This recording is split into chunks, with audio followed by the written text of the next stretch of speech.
স্ত্রী কখনো প্রিয় নারী হতে পারে না, কারণ স্ত্রীর অনেক ভুল। বেশিরভাগ লোকেই যদি প্রশ্ন করা হয় আপনার জীবনের সবচেয়ে প্রিয় নারী কে, সম্ভবতই অনেকেই উত্তর দেয় মা, কেউ বা বলেন বোন, কেউ বা বলেন নানি, কারণ সে কোলে পিঠে মানুষ করেছে। এমন অনেকগুলো সম্পর্কে কথা উঠে আসে, খুব অবাক লাগে। একজন মানুষ কখনো উত্তর দেয় না তার বউ তার সবচেয়ে প্রিয় নারী। আসলে বাঙালিদের সমস্যা, বউকে ভালোবাসি বললে মান সম্মান চলে যায়, লোকে বউ পাগল বলবে, বউয়ের কাছে ছোট্ট হয়ে যাবে, অথবা বাকি পুরুষদের কাছে দাম কমে যাবে। এমন একজন মানুষও কি নেই যার হাসপাতালে বেডের পাশে নিঝুম রাত কাটিয়েছে তার স্ত্রী, অথবা একসাথে জীবন যুদ্ধ করবে বলে বাবার বাড়ির অভিজাতকে দূরে রেখে স্বল্প বেতনের ছেলেটার হাত ধরে বাবার বাড়িটা ছেড়ে এসেছে। শ্বশুর বাড়ির ঝাল তরকারি ভাত খেতে না পেরেও ফোনে বাবার বাড়িতে জানিয়েছে অনেক ভালো আছে।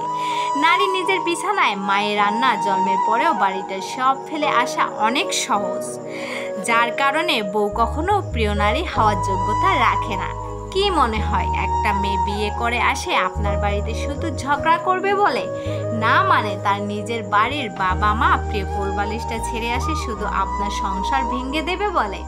সেই মেয়েটা অ্যাডজাস্ট করতে পারে না, সেই মেয়েটা হিংসুটে, সেই মেয়েটার রুচি ভালো না, সেই মেয়েটার সবটাই খারাপ।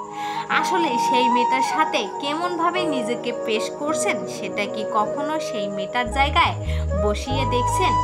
তার হয়ে বলার কেউ নেই বলে তাকে হাসির ছলে কত কথাই না বলে যেতে পারেন। সেই পাল্টা উত্তর দিলেই বা ব্যবহারটা ফিরিয়ে দিলেই সে খারাপ। কত সহজে, তাই না? আসলেই কোনো মেয়ে অন্য বাড়িতে শুধু কাজ করবে বলে বা বাচ্চা সামলাবে বলে যায় না।